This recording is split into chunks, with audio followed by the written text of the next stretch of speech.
堂主装备控 MSR 烧水神器。大家好，欢迎收看本期的堂主装备控，我是你的西堂主。那本期呢，西堂主要给大家介绍一款烧水神器，它来自大名鼎鼎的 MSR， 全称呢就是 Mountain Safety Research。那么它呢来自于美国，1969年呢由 Larry 创立。那么 Larry 呢是一个工程师，因为户外品牌的可靠性关乎性命，所以呢 MSR 测试的条件都非常严苛。MSR 早期呢生产过登山的冰镐，后来呢又开发了炉头。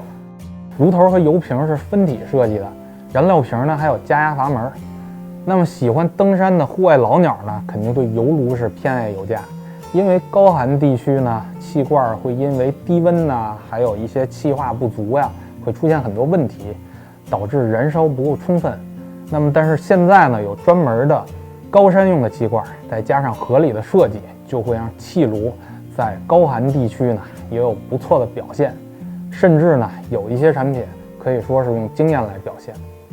那么今天呢，我们的主角其中就是非常惊艳的一款来自于 MSR 的 Windburner， 或者你可以管它叫风神。它是一款烧水快到让你惊讶的炉子。那么风神这么神呢，不是因为它的功率非常大，而是得益于呢它一整套的加热系统。首先呢，炉头不是单纯的直火猛给，而是在炉子当中呢多了一层金属的海绵。点火后呢，燃料与空气在金属的海绵内燃烧，升温以后呢，会产生大量的红外线来加热锅底。那么热量转换器上呢，还有好多鳍片，这就等于加大了受热面积。锅底下呢，还有一层屏障来保证锅跟火之间是一个完全封闭的状态，相当于一个挡风板，所以呢，它完全不受风的影响。它还内置了稳压器，让 Windburner 在强风中能够依然从容地输出火力。如果你体会过在内蒙古的大风当中焦虑地等待着水开，那么你就知道，虽然它很贵，但是你的每一分的银子花的都是非常值得的。基本上它是2分半钟左右就能烧开0.5升的水。在别人不停地去扶挡风板的时候呢，这个时候你的手里已经捧上了一杯热腾腾的咖啡。但是需要注意的是呢， MSR 为了防止过热爆炸，内部安装了过热保护系统，温度过高的时候就会切断进气，需要复位之后才能继续使用。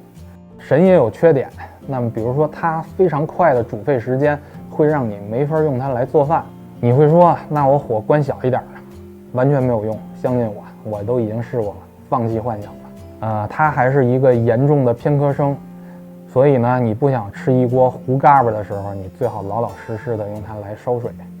方便面还有冻干食品才是它最好的朋友。还有就是一体设计呢，让它装上气罐以后看起来像一座摩天大楼。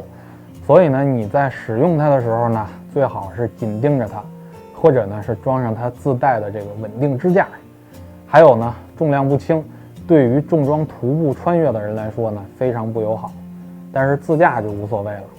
好了，本期分享就到这儿，那咱们下期见，拜拜。